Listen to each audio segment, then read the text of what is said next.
IndyCar coverage is brought to you by the Big Machine Music City Grand Prix. Get your tickets in the link in the description and save 20%.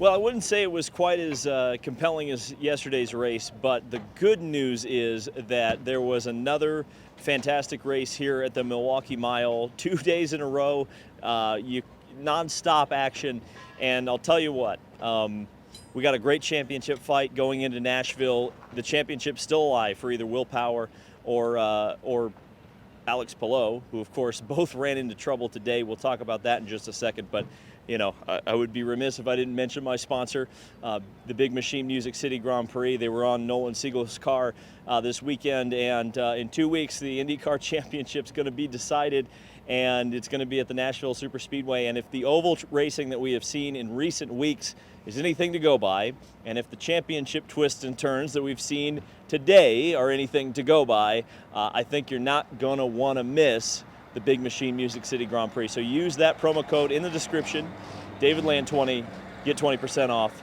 and go to Nashville. So let's talk about this race at Milwaukee, and I guess we'll start with the championship. Spoiler alerts from here. If for some reason you've clicked on a video about an IndyCar race without having watched the IndyCar race and then are going to proceed mad that I talk about the IndyCar race, who would have thought that Alex Palou would still be in the championship lead by 30 points after not being able to get off of the starting grid or essentially grinding to a stop very early on. Now, he got back out in the race, finished some 20-odd laps down, I think 20 to 29 laps down. We'll look that number up specifically when we look at the results of this race. But, yeah, I mean, it's an amazing performance by the number 10 team with Chip Ganassi Racing to get him back out and into the fight and just log laps. And this, you know, I'm going to talk about this a little bit later on in the video, but this very much was a 1990s style race where if you were in it, you could win it, essentially, because there was so much carnage and mechanical failures and all sorts of goofy stuff happening that it really was the perfect day to have a mechanical issue. Now, there's some question about whether or not it was the hybrid system that failed on the car. My understanding is it was electronic. That's what's been reported. That's what's been reported in on NBC, specifically battery related. So it just seems like just a random gremlin potentially has jeopardized, although not taken Alex Palou out of this championship. Although he could have clinched it today, he's in a much better position than I think a lot of people would have guessed he would be after the beginning of the race. And it looked like the championship at one point, in fact, Will Power was leading the championship during the day today, but a spin on a restart really cost Will a good chance of getting the maximum points today. And I spoke to Will just as he got out of the car after the race, and this is what he had to say. Tell us what happened on that restart. I just lost the rear, yeah. Yeah, it's like a faster than normal restart, so I was in second and it just, yeah, caught me on it, yeah, caught me by surprise. So. Wave offs today. Did you expect that going in? Wave offs? Like on the restart? On the initial start? Really? Yeah, I don't know what the wave off was for the first one, but yeah, it just, I don't know. I was back there, so yeah, we had a good car. We just obviously that going lap down. I don't know, maybe we shouldn't have changed the wing. Maybe we should have just left it. I didn't know how damaged it was. Did mindset change at all when you saw below that problem at the start? Yeah, I mean, we were going for the win at that point, trying to lead the most laps, going for a win, but yeah. Good recovery drive, though. You're going to take the championship into Nashville. Yeah. Need to be a lot better than that, but long shot now, 30 points, pretty tough. Yeah, I had it once again in my grasp, and just, there you go. But that's a season. Too many mistakes in the season, and that's why we're sitting where we are. So Will Power still down, but not out of this championship fight. And if today is anything to go off of, he can gain those points back. He was further back in the championship today going in than he was, than he will be going into Nashville. And so you would think that if the same or a similar situation happens, as long as Will can maintain mistake-free driving, which he was not able to do today, he's still got a realistic shot at the championship in Nashville. So Interesting stuff. And figure we'll just kind of give a thought on this whole weekend. I think generally speaking, there were a couple of faux pas. There was some things said in the media that shouldn't have been said, and there were some in the restart, which we'll talk about in the initial start. Turns out they can actually wave off a start or a restart. We discovered that today. But I think overall an extremely, extremely, extremely positive weekend for IndyCar.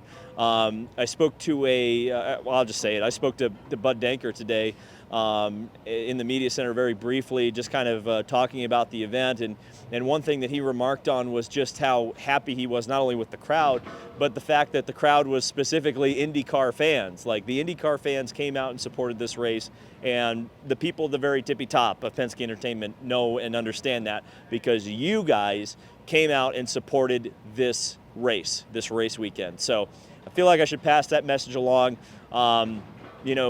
This was a total win for the IndyCar fans. And like I said last night, the Milwaukee Mile, I think, completely not only met our expectations, I would say it exceeded them.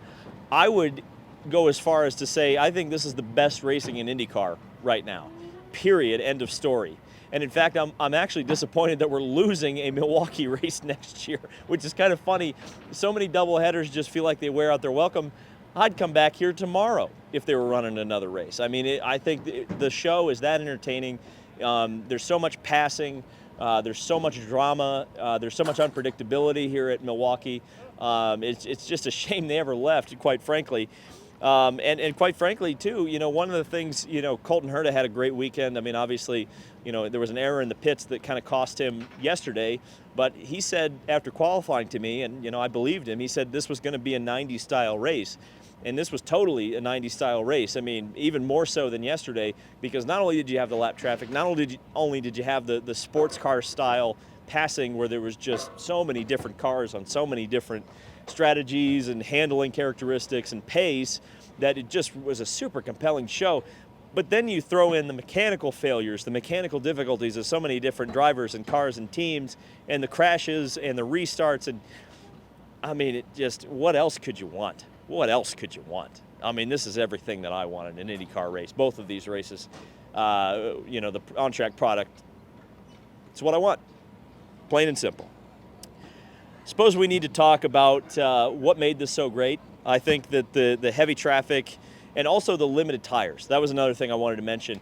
This formula is just nailed so well, and I think the fact that IndyCar and Firestone didn't give them as many sets of tires as they wanted to really opened up the strategy, because there were points where teams, especially front-running teams, would put on scuffed tires to try to save a good set for the end, and that induced a lot of passing.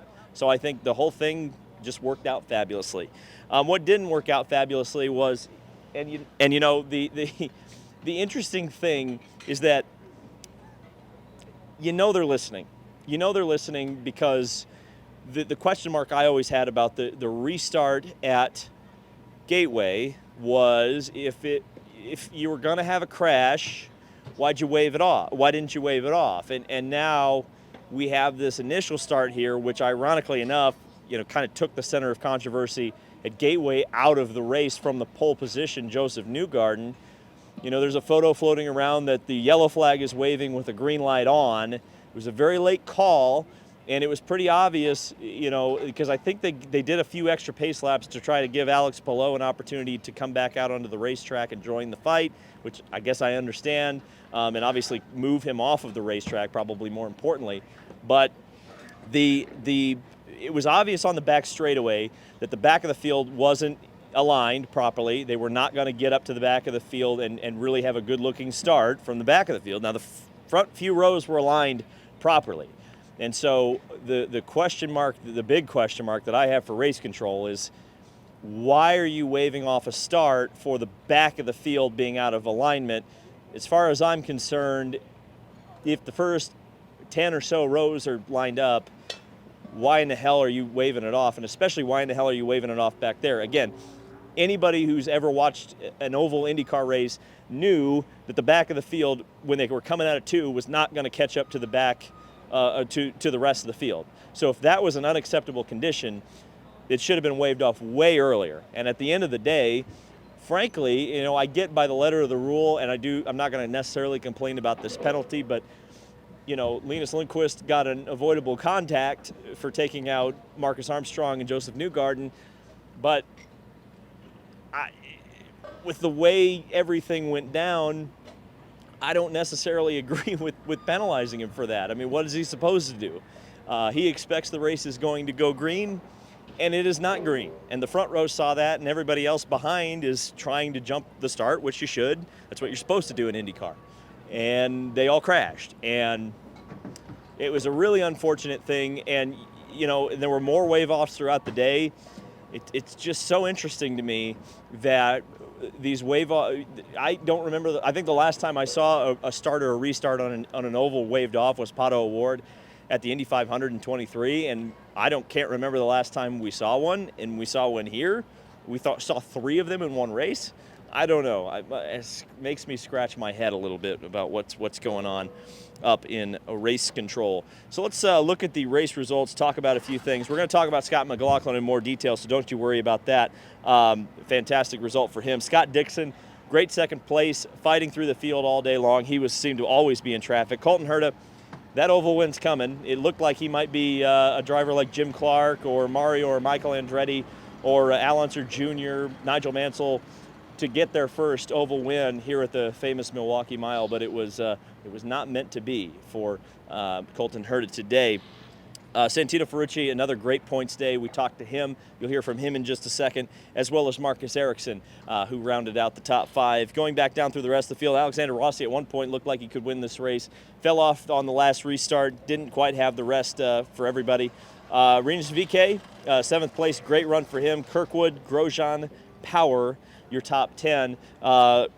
Christian Lundgaard again in a Rahal car, 12th. I think that's notable. Kiffin Simpson, Jack Harvey, Catherine Legg, Christian Rasmussen, and Connor Daly were the final finishers. Daly was some 19 laps down, but and to say about his day, after yesterday, certainly disappointing, but a good weekend, I would say, overall for Connor Daly. And then the rash of crashes. Alex Palou ended up finishing 19th, although he wasn't able to quite pip Stingray Robb. Linus Lundqvist came home 20th. Fittipaldi retired. Malukas, I think, was still running at the end. Graham Rahal got punted. Pato O'Ward had a mechanical failure. Ditto for Nolan Siegel. And, of course, Armstrong and Newgarden crashed on the start.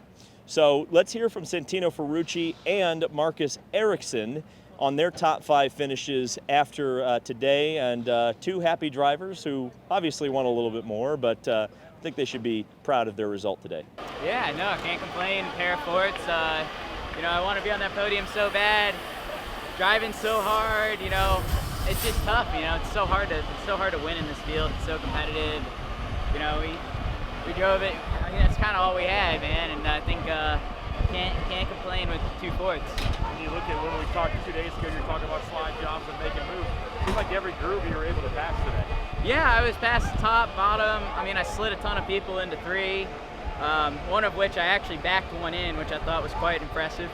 But other than that, it was a great day. No complaints. Good points day too, right? Great points day. Trying to catch that 7, man.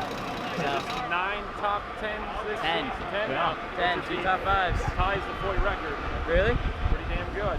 Pretty sure if it's the one that AJ won every year, except for one race, it's a little different record. But yeah, it's good. We're having a hell of a year. Yeah, no, it was a lot of fun. It's always fun on ovals with late race restarts. It always becomes fireworks and a lot of opportunities. So yeah, I was gonna go high. My car was a lot happier on the high line, so I was gonna go high. But unfortunately, Roman was already going high, and he went too high. He went up in the gray, so Cal got underneath both of us, and I lost him. Then I just had to hustle because I felt really good there in the end, and managed to pick up him, a couple of other cars, and then Rossi on the last lap. So that was awesome. A really good end to the race. So good recovery after yesterday. At times it felt like you couldn't even fit a dollar bill between some of the cars and yourself out there. I mean, did you realize how close you were to some of the guys out there? Yeah, I mean, there were a couple of times. I think I was the sandwich between Ferrucci and Colton there on one of the restarts or mid-stint or whatever it was. There were some close calls, but it was just so much fun racing here. I said that before the weekend. I had a feeling this would be a great race, races, and it really was. This is IndyCar racing at its best, and just awesome to drive out there, and you don't get passes for free. You have to work for them. You have to really be smart. You have to try different things. One car you can pass around the outside, another one you have to go down on the bottom. It's just like you have to mix it up, and that's what makes it really fun as a driver. So yeah, I had a lot of fun. I think we deserved at least a top 5 or a podium yesterday with the run we were having there. And then, you know, the guys had to rebuild the car. 3 out of 4 corners were broken, gearbox, the whole rear end was broken, and, you know, install lap and then straight out with new floor, new bodywork. To get it so dialed in that we can finish in the top 5, I think it's pretty impressive and says a lot about Andretti. And so Scott McLaughlin's got this oval thing figured out, hasn't he? I mean, he was good at Gateway, winner at Iowa, strong at Iowa, you know, and he gets another win. I think that, you know, it's taken a little while, and it's kind of amazing how long it takes in the series sometimes, even in the best equipment, to truly figure it out. But he's there. He's there now. And, you know, we spoke to Scott yesterday, and, you know, he did not have a good car in traffic. He maybe had one of the worst cars in traffic yesterday, but he had a fast car. And when he spoke to us yesterday, he said specifically, I know what I need to change, and he changed it, and he ended up winning the race. So Scott McLaughlin, 3rd in the point standings. I don't believe he has a mathematical shot at the championship, and if he does, it's a very, very outside possibility of scoring a championship in Nashville. But a fantastic season so far for Scott McLaughlin with 1 race to go, and certainly a great performance here at the Milwaukee Mile. And so, you know, I guess we'll start with some final thoughts here on Milwaukee. You know, I heard that there was a possibility of Milwaukee coming back at St. Petersburg in 2022. And I remember hearing it at the time and saying, boy, I really hope that's true. And at the time, we were talking about it potentially replacing Texas, which I guess technically it did, although not really. You kind of in a roundabout way it did. But I just remember thinking, my goodness, what a win that would be for the fans, what a win that would be for Penske Entertainment and IndyCar if that were to happen. And now here we are, 2 races past in this return, and I mean, I don't really think it could have gone any better. I mean, I really don't. I mean, yes, race control fumbled the ball again. Yes, that is par for the course for them this season. But that's one blemish on a weekend that, you know, for 500 miles of racing here at the Milwaukee Mile, I mean, just a fantastic racing product. And I would say the best racing outside of the Indianapolis Motor Speedway that we've seen this year. We'll see what happens in Nashville. Hey, I think Nashville's going to surprise us too. But, I mean, get out to this racetrack next year. I think this is a great base to build on, but start planning your trip next year, because there's only one of these races, and it's kind of funny. I mentioned it in the beginning. You know, there was a time and a place where I would have said, doubleheader, am I really jazzed up, excited about that, the possibility of that? Well, hell, I'm disappointed that we're losing a Milwaukee race next year. And, of course, the Thermal Club points race is going to take the place of the Saturday race next year, which, why can't we race twice in Milwaukee? I'm beginning to think to myself, you know, it would be kind of cool to get that May date and maybe keep this Labor Day date, you know, race twice. And then I think there's enough interest in Wisconsin with IndyCar that why not race here 3 times? I don't know. I mean, no, 3 times in the Milwaukee Mile would be nice, but I'm obviously talking about Road America. Yeah, it's a great weekend. I mean, this is the track that's been so historically important to IndyCar. Jimmy Clark won the first race for a rear-engined IndyCar here. This track was a dirt track in the 1900s. It was paved in the 50s. The USAC stock cars. Shout out to Steve Zocchi for hooking me up with this book for about the USAC stock cars. I mean, this was their hub, a competing series to NASCAR. I mean, you think about all the greats that have raced and won here, many getting their first oval win or their first win, career win period here at this racetrack. And so the legacy continues, and I hope it never stops. I think, and I hope that what we've accomplished here this weekend will live on for a long time, and hopefully we'll never have to ask the question again, will Milwaukee be on the schedule? It should be a foregone conclusion.